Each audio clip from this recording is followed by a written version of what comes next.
கிறிஸ்தவர்கள் அடிக்கடி கேட்கும் கேள்வி, ஆண்டவராகிய இயேசு கிறிஸ்து அவருடைய மரணத்திற்கும் உயிர்த்தெழுதலுக்கும் இடையே 3 நாட்கள் எங்கே இருந்தார், எங்கே சென்றார்? காவலில் உள்ள ஆவிகளுக்கு இயேசு பிரசங்கித்தார் என்று 1 பேதுரு 3:19 சொல்லப்பட்டுள்ளது. இயேசு அப்படி என்ன அவர்களுக்கு பிரசங்கித்தார் என்று கேட்கப்படும் புதிரான கேள்விக்கு தெளிவான பதிலை இந்த பதிவில் பார்க்கலாம். நம்ம பைபிள் விஸ்டம் தமிழ் சேனலை ஃபர்ஸ்ட் டைம் பார்க்குறீங்கன்னா சப்ஸ்கிரைப் பண்ணி பெல் பட்டனை ப்ரெஸ் பண்ணிக்கோங்க. வேதாகமத்தின் மிக முக்கியமான மைய செய்தியே, பாவமறியாத இயேசு உலக மக்களின் பாவங்களுக்காக பல பாடுகள் பட்டு சிலுவையில் வேதனையடைந்து மரித்து அடக்கம் பண்ணப்பட்டு 3ஆம் நாளில் உயிர்த்தெழுந்ததுதான். இதுதான் கிறிஸ்தவர்களின் உயிர் நாடியும் எல்லா மக்களுக்கும் அறிவிக்கப்படும் நற்செய்தியுமாக இருக்கின்றது. மரித்து உயிர்த்தெழுதல் என்பது உலகம் உண்டானது முதல் மனித வரலாற்றில் இயேசு கிறிஸ்துவை தவிர இதுவரை வேறு ஒருவரும் செய்திடாத, செய்ய முடியாத செய்தியாக இருக்கின்றது.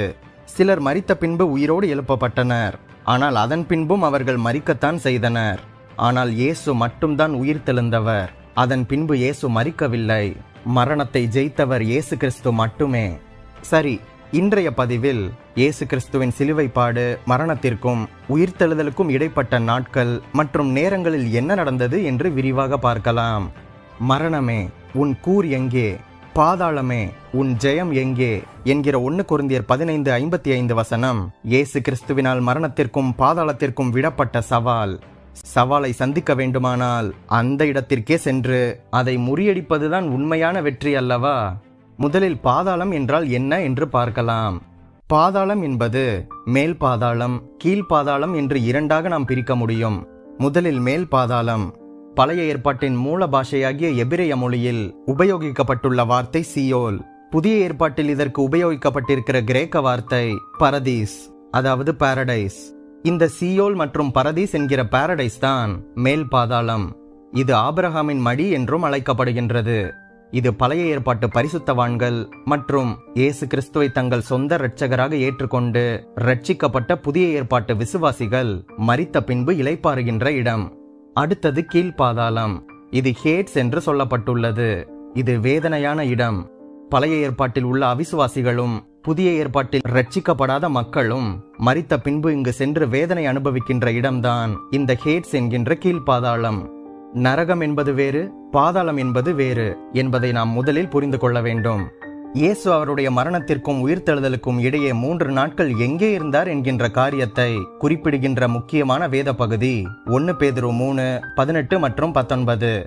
ஏனெனில் கிறிஸ்துவும் நம்மை தேவனிடத்தில் சேர்க்கும்படி அநீதியுள்ளவர்களுக்கு பதிலாக நீதியுள்ளவராக பாவங்களின் நிமித்தம் ஒரு தரம் பாடுபட்டார். அவர் மாம்சத்திலே கொலையுண்டு ஆவியிலே உயிர்ப்பிக்கப்பட்டார். அந்த ஆவியிலே அவர் போய் காவலில் உள்ள ஆவிகளுக்கு பிரசங்கித்தார் என்று பார்க்கின்றோம். இங்கு ஆவியினாலே என்று வருகின்ற சொல் இயேசு கிறிஸ்துவின் ஆவியை குறிக்கின்றது. சிலுவையில் இயேசு கிறிஸ்துவின் மாம்சம்தான் மரித்தது. ஆனால் அவரது ஆவி மரிக்காமல் உயிரோடுதான் இருந்தது. இயேசுவின் சரீரம் கல்லறையில் இருந்தது. அதே நேரம் அவர் மரித்தபோது அவரது ஆவி அவரது சரீரத்தை விட்டு பிரிந்து 3 நாட்கள் வேறு இடத்தில் இருந்தது என்பதை பார்க்கின்றோம்.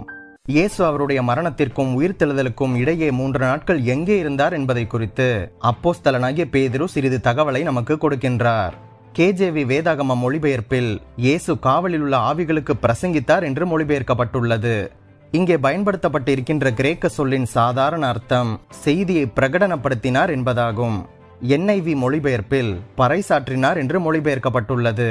இயேசு பாடுகள் பட்டு சிலுவையில் மரித்தார். அவருடைய சரீரம் மரணத்திற்கு ஒப்புக் கொடுக்கப்பட்டது. ஆனால் அவரது ஆவி உயிருடன் இருந்தது. அது பிதாவினிடத்தில் வழங்கப்பட்டது என்று லூக்கா 23:46 சொல்கின்றது.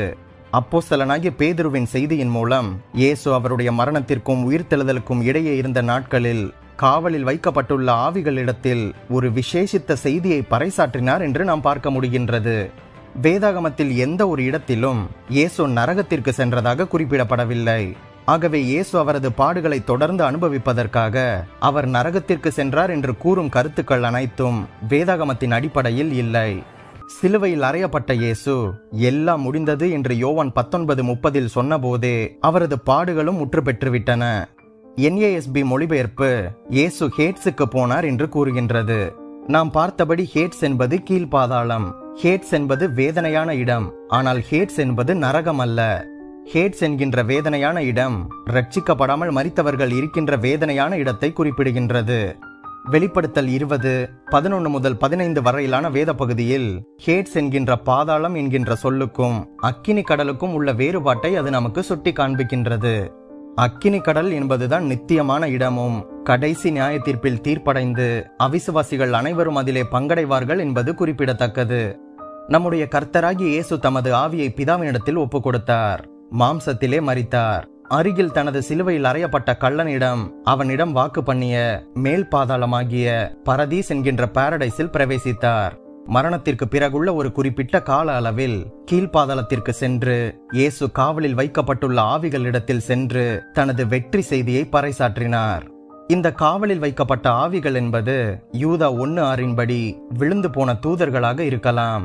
இந்த ஆவிகள் காவலில் வைக்கப்பட்டதற்கான காரணம் அவைகள் நோவாவின் காலகட்டத்தில் தேவனுக்கு கீழ்ப்படியாமல் அவருக்கு விரோதமாக மிகப்பெரிய பாவத்தை செய்ததினால்தான் என்று 1 பேதுரு 3:20 நமக்கு சொல்கின்றது. இங்கே பேதுரு இயேசு எதை அறிவித்தார் என்று திட்டவட்டமாக எதையும் தெளிவாக நமக்கு குறிப்பிடாவிட்டாலும் இயேசு அறிவித்த இந்த செய்தி நிச்சயம் மீட்பின் செய்தியாக இருக்காது என்பதை நாம் திட்டவட்டமாக கூற முடியும். ஏனென்றால் தூதர்கள் மீண்டுமாக ரட்சிக்கப்படுவதில்லை என்று எபிரேயர் 2:16 சொல்கின்றது.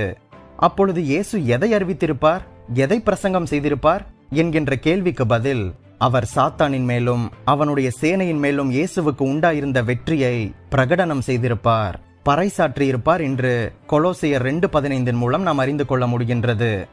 இயேசு அவருடைய மரணத்திற்கும் உயிர்த்தெழுதலுக்கும் இடையே இருந்த 3 நாட்களில் அவர் என்னவெல்லாம் செய்திருப்பார் என்கின்ற செய்தி வேதாகமத்தில் மிக துல்லியமாக நமக்கு தரப்படவில்லை. ஆனால் இயேசு என்ன செய்தார் என்பதாக சொல்லப்படும் காரியங்களை நாம் சொல்ல முடியும். அந்த கல்லினிடம் வாக்கு பண்ணபடியே பரதீசிற்கு சென்று மரித்த பரிசுத்தவான்களை ஆற்றி தேற்றியிருக்கலாம்.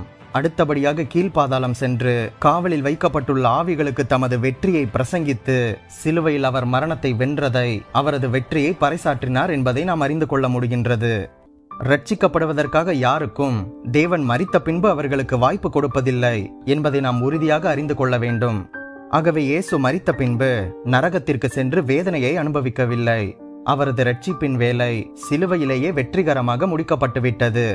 இந்த 3 நாட்களில் இயேசு மேல் பாதாளமாகிய பரதீஸ் மற்றும் கீழ்பாதாளமாகிய ஹேடிஸ் சென்று தான் சிலுவையில் செய்து முடித்த வெற்றியை, சாத்தான் மேலும் அவருடைய சேனையின் மேலும் இயேசுவுக்கு உண்டாயிருந்த வெற்றியை பிரசங்கித்து அவர் வெற்றியை பறைசாற்றினார் என்பதை நிதர்சனமான உண்மை. இந்த அடிக்கடி கேட்கப்படும் கேள்விக்கு தெளிவான பதிலை சொல்லி இருக்கின்றேன் என்று நம்புகின்றேன். இயேசு கிறிஸ்துவின் மூலமாக நீங்கள் ஆசீர்வதிக்கப்பட்டவர்கள். நம் பைபிள் விஸ்டம் தமிழ் சேனலுக்கு உங்களால் முடிந்த உதவியை செய்யுங்கள். இந்த வீடியோவையும் நமது சேனலையும் உங்கள் கிறிஸ்தவ நண்பர்களுக்கு அறிமுகம் செய்யுங்கள். மேலும் பல வேதாகம தகவல்களையும் சத்தியத்தையும் அறிய நம் சேனல் பிளேலிஸ்ட் பக்கத்திற்கு சென்று மற்ற வீடியோக்களையும் பாருங்கள். மறுபடியுமாக சொல்கின்றேன், நீங்கள் ஆசீர்வதிக்கப்பட்டவர்கள்.